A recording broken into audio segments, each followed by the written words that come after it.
Take a look at this dramatic video captured this week.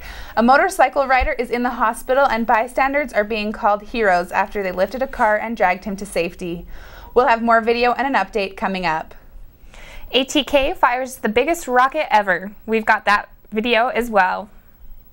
And Logan remembers September 11th. Aggie sports are off to a smoking start. Soccer's record is a record, and football shuts down Weber State's trash talk. All that and much more in this semester's first edition of ATV News.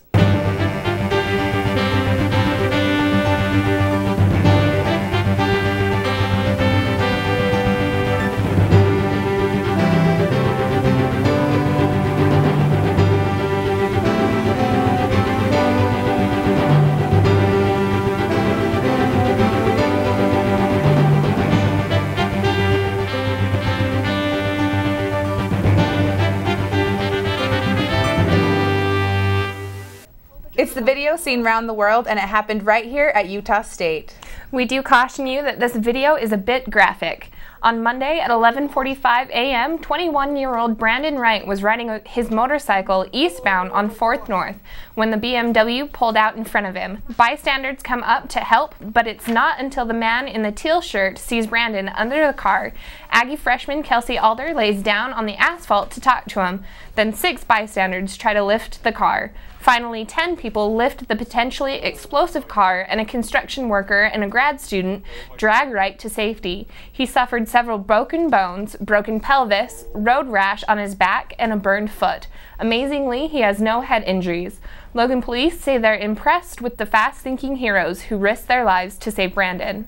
I'm impressed that many people would get involved, especially where there's fire involved. The possibility of explosions and everything else, that they would risk their safety to lift the car up and get the individual out from underneath it. The amazing footage was shot by Chris Garf, a graduate student of our journalism program. As we commemorate the 10th anniversary of September 11th, 2001, I talked to students about how it affected them and how it has changed their lives. Freedom itself was attacked this morning by a faceless coward, and freedom will be defended. If I could tell the world just one thing, it would be September 11th, 2001 is a day that Americans will never forget. No matter how old you were, you probably remember exactly where you were when you found out what had happened that day. This year, we commemorate the 10th anniversary. I was in elementary school. I was in 5th grade. I was at home. I think I was 10. I was in 7th grade, and we were in gym class. I actually went to Ground Zero months after it happened, and it was still burning. Like, you could feel the heat, and there was this really weird smell. And we asked the cops that were around, we're like, what is that smell? And they're like, we're going to be honest with you, it's burning bodies. That made a huge impact on the way I look at, say, freedom. So as we remembered the people who died and people who are sacrificing their lives now to protect our freedoms, it means a lot more, because I think a lot of kids who are younger have no idea, you know, what 9/11 really even is. From that day, like, it changed my entire perspective on like what the world was really like, and it made me like, I wanted to be much more aware about what was going on, and I just remember like feeling like my entire universe was shattered. I've never had more respect for soldiers and firemen and all the heroes of America. Many lives were changed that day, and it's something we will never forget. Our hearts go out to all those who lost a loved one that day or who have lost a loved one in the ensuing war on terror. Local volunteers helped conduct an emergency preparedness drill at Logan Regional Hospital last Saturday. Jessica Black has more. Logan Regional Hospital conducted emergency disaster training last Saturday around 10 a.m. Staff and volunteers participating in the training were given a disaster scenario to respond to, and this disaster dealt with deadly chemicals. We need the practice so that we have a chance to assess what we did well, what we need to improve upon, so when something like this happens for real, we make fewer mistakes. 10 to 15 walking wounded are in the hospital. The staff even held a mock press conference so they could practice dealing with the press. The scenario was a terrorist attack on a local church building nearby. The volunteers pretended to have varying degrees of chemical exposure to a bomb that had been set off and those with more severe conditions and exposure to the big bomb were treated first. Anytime you have injuries, there's a lot of emotion involved. And so a lot of times it's just trying to de-escalate the emotions and give them enough information to help them be patient while we're trying to sort through what all is going on. As part of the drill, each contaminated victim went through a decontamination tunnel where they were undressed, hosed down, and escorted into the hospital safely for further hospital drills on patient procedure. This is the first drill of its kind done at the hospital, and staff say they expect more drills like this in the future. It's good to know if a terrorist attack ever takes place in Logan, emergency personnel will be prepared. Doesn't everyone want to eat healthier and avoid gaining weight? The Am Healthy Expo, held Friday in the TSC International Lounge, encouraged students to be healthier. The Students' Dietetics Association was there to help students realize how much sugar is in everyday foods such as cereal, cookies, and pop. Their goal was to help students understand how to eat better and avoid gaining weight by eating more fruits and vegetables and whole wheat grains. The Dietetics Association also provided students with healthy recipes and a list of when fruits and vegetables are in season. If you ever ride the Aggie shuttle, you've probably noticed a giant pile of dirt behind the Hyper building. So what is it for? Here's Randall Henry with the answer. I'm Randall Henry with ATV News, and behind me, a giant pile of dirt. And you guessed it, behind the giant pile of dirt is a giant hole. Here's USU's facilities manager to explain the purpose of the giant hole and what it means for Utah State. Well, Randall, it's a pleasure to talk to you about our hole in the ground at the Hyper Field. It's for a 100-foot diameter, 40-foot deep excavation that will contain a concrete tank for chilled water. Our plan is to make chilled water at night when the ambient air temperature is cooler. Most of our buildings on campus are cooled by chilled water that runs through a coil in each air handler. We send the water out at 40 degrees and it comes back at anything between 50 and 58 degrees. The reason to make it at night, apart from the fact that the ambient air temperature is cooler and it's therefore more efficient, is that we will not need to run chillers during the daytime, and that will make our electric bill for each month lower.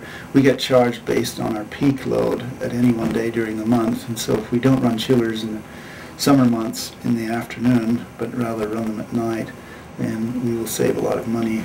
There's also a possibility that when filled back in, the grass will be replaced by AstroTurf that will allow students to play during the spring months.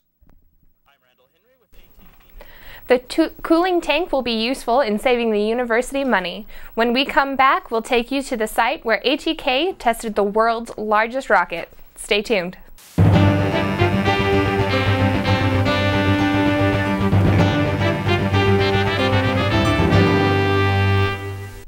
Last week in Promontory Point, just west of Brigham City, ATK tested the world's largest rocket motor. Britta Anderson has more on the story. 3, 2, 1, fire. +5.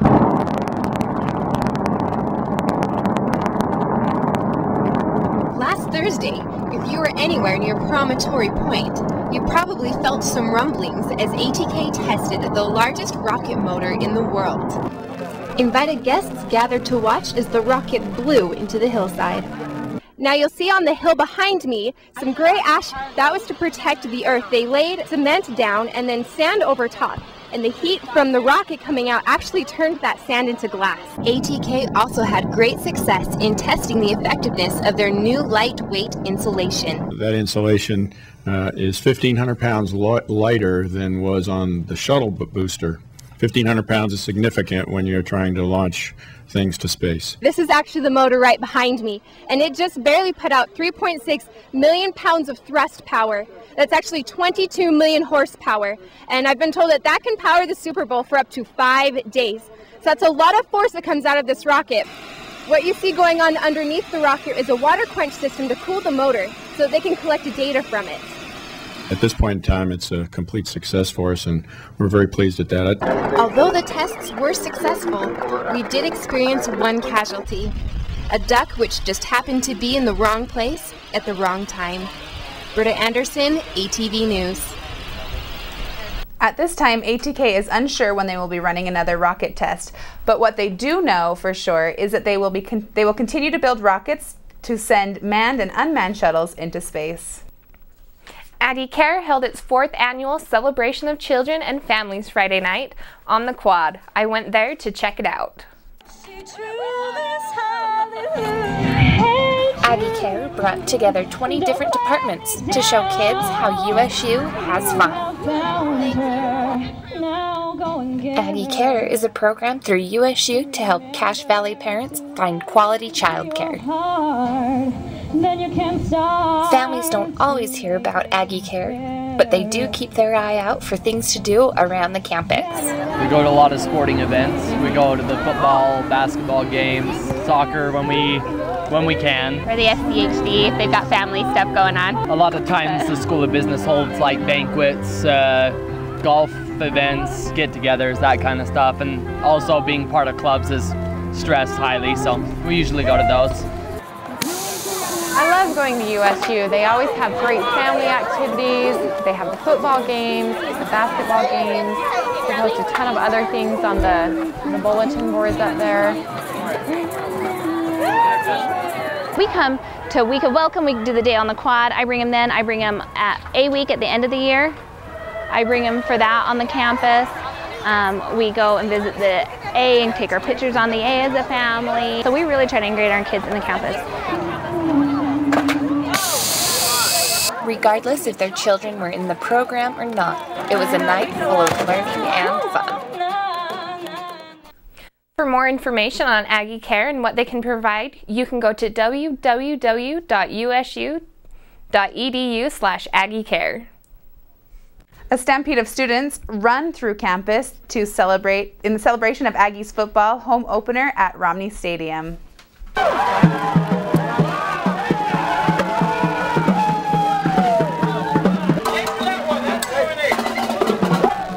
It's a 2-year-old tradition that has already found its way into the hearts of Aggie fans. I love it so far. It's great fun. What we do is we run through the dorms, we go crazy, get as many people as we can, and we parade around campus or stampede around campus. We run down to the stadium. I like to call it the running of the bulls pretty much. About 200 Aggie fans showed up to march in the herd stampede before the USU football team took the field against Weber State Saturday afternoon. The students started the stampede at the LLC and ran through each community, banging on doors and encouraging the Aggies. We have flags, we have drums, as you can see. It's really quite fun.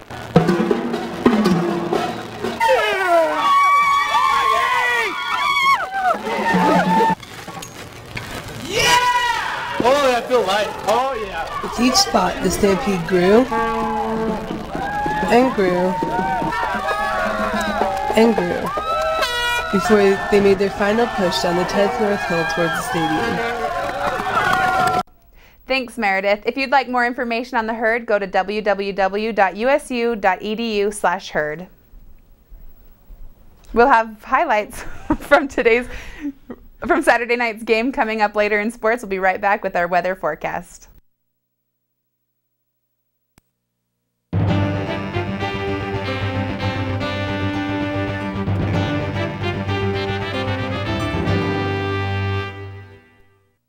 Hello Aggies and welcome to this week's edition of ATV Weather. I'm Britta Anderson. Is fall coming or do we still have a couple more weeks of winter left? Let's take a look at this week and find out. Today we'll be seeing mostly sunny skies with a high of 81. It will be mostly clear, so it makes a great day to study out on the quad and catch some sunshine. There's only a 10% chance of precipitation going into the evening as we see an overnight low of 49 degrees. Friday we'll be having clouds blowing in past us through the day.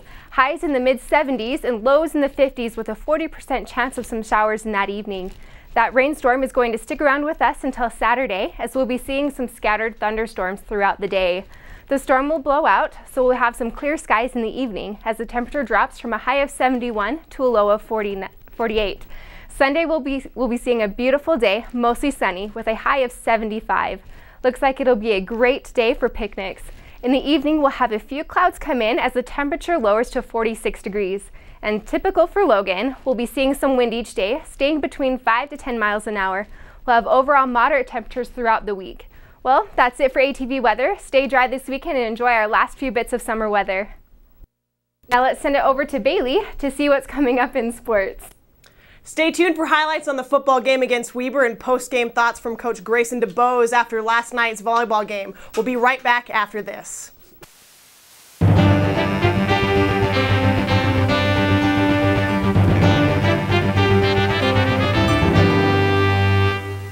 Welcome back, Aggies. Bailey McMurray here with your weekly report on Aggie Sports. Starting with the big man himself, Robert Turbin is turbing up the heat with the rest of the football team, running away with a huge win against Weber. Let's take a look at what happened.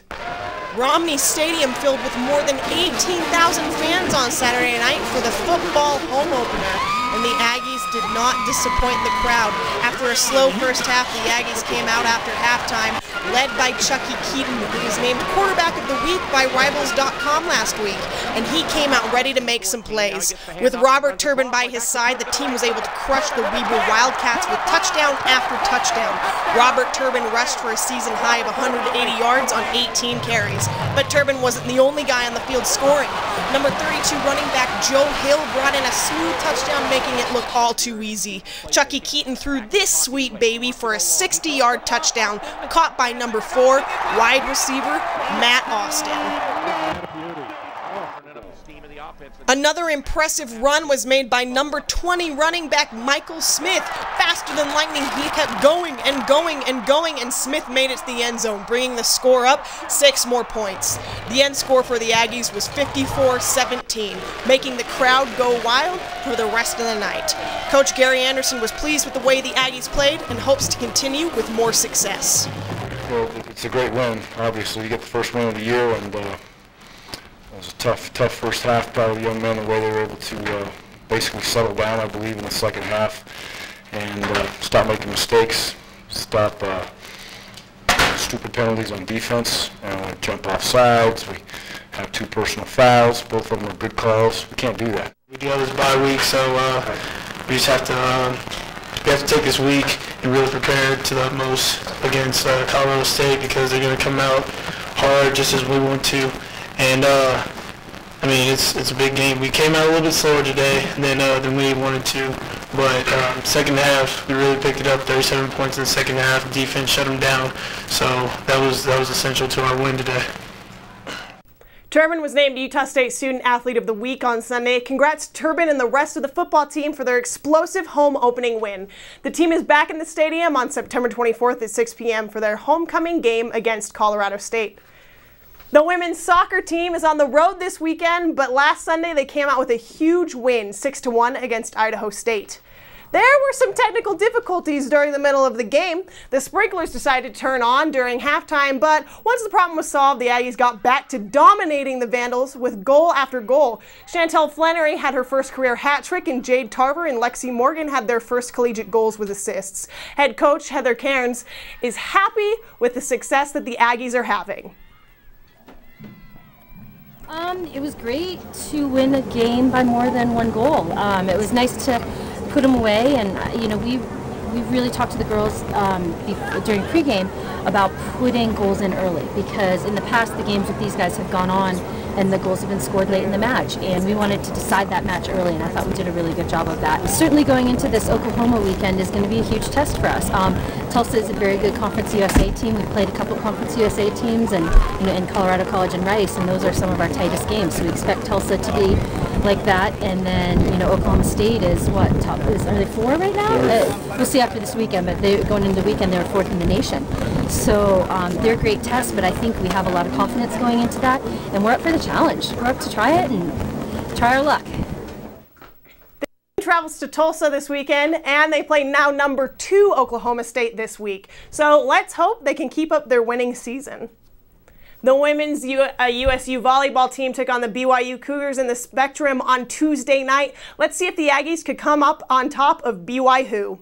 The fans came out in full force to cheer on their Lady Ags, bringing their best Scotsman screaming voices, hoping to bring in the Aggie spirit for the team. Big Blue even got some time to show off his dance moves to the crowd. Junior outside hitter Jocelyn White added 10 kills and 10 digs for her 5th double-double of the season and the 7th of her career. Junior opposite side hitter Shay Sorensen had 11 kills to lead Utah State, but it just wasn't enough for the Aggies. The Cougars swept in the first 3 sets, leaving the Ags with their 4th straight loss. Coach Grayson DeBoe's disappointment on the match was clear. They were better at the end of games. When we get to 19-0, they were just better than we were at the end, and that's a little disappointing, actually. We needed to be better. We had chances to be better, and we just didn't take advantage of it. It was a fun match. I mean, it really stinks to lose, and I don't like it at all, but it's fun to play those guys, so I wish it would have been different. We just weren't good at the end. When we needed to be good, I thought we played hard, and I thought we dug some balls. But when we needed to be good at serve receive, we weren't. And when we needed to be good in transition, we weren't. And I think that was the big difference in the match, particularly in the end. The volleyball team gets their next opportunity for a win in California on Friday against UC Irvine. We all wish the best of luck to the Lady Ags on the road. Well, that's it for sports. Stay tuned for more ATV news.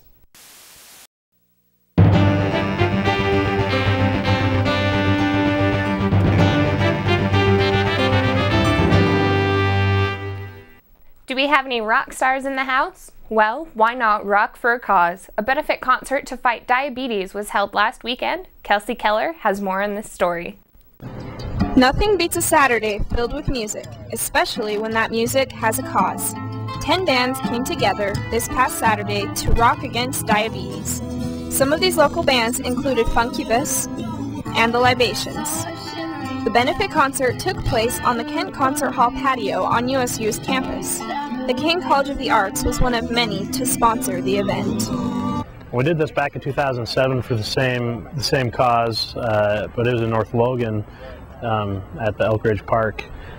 So we decided to do it again because personally I love music, and I think it's great. The local bands here are amazing. I don't think people know much about them. Besides an entrance fee, t-shirts, baked goods, and other concessions were sold. All proceeds from the concert go to the Juvenile Diabetes Research Foundation. Through research, the hope is to eventually find a cure for diabetes to benefit children such as Brigham Vale, a 9-year-old who was diagnosed with diabetes last year. A lot of the times you'll have to give yourself shots, and you gotta watch everything that you eat, and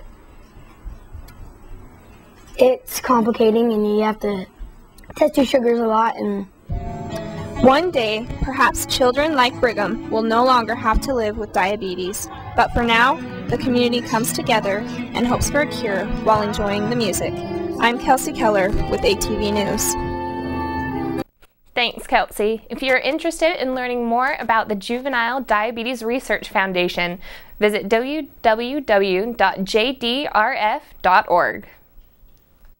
Currently in its 12th year, Celebrate America shows In the Miller Mood presents a 3-day unique big band entertainment package. The Broadway-style show is accompanied by a 17-piece orchestra. Nadia Johari has more. The nonprofit Celebrate America show presents In the Miller Mood, a big band dinner, dance, and show. The show captures the music of America's most popular big bands from Glenn Miller to Benny Goodman to Tommy Dorsey. A big band show with music from the Glenn Miller era. They have dancing, singing. It's a musical show. There's dinner included on this particular night on Thursday, Friday, Saturday, and then after the show there's dancing to a big band orchestra. Thursday, Friday, and Saturday are our full-blown dinner, show, and dancing nights, and folks are able to come and enjoy a buffet dinner catered by USU Catering Services, and then enjoy an hour-and-a-half long show and dancing afterwards. Bonnie Smith, the wife of the Glenn Miller Show director Larry Smith, gives her thoughts on the whole event. Is wonderful. The other night when I came to it, was it two or three nights ago? In any case, it was just mobbed in the halls clear to the end, and it was just wonderful. And some beautiful expressions of talent. Not the same talent for each one, but each one had, the students had their own beautiful talent, which really touched my soul. During the unforgettable evening, the audience is transported back to the 1940s with its music, which includes String of Pearls, Moonlight Serenade, and many more with the Larry Smith Orchestra. This is Nadia Johari for ATV News. The orchestra included many members of the USU faculty and musicians from the former Glenn Miller show, including director Larry Smith. That's all for this week's ATV News. I'm Autumn Struve. And I'm Melissa Youngberg. We'll see you next week, and we'll leave you with Saturday night footage of the football game.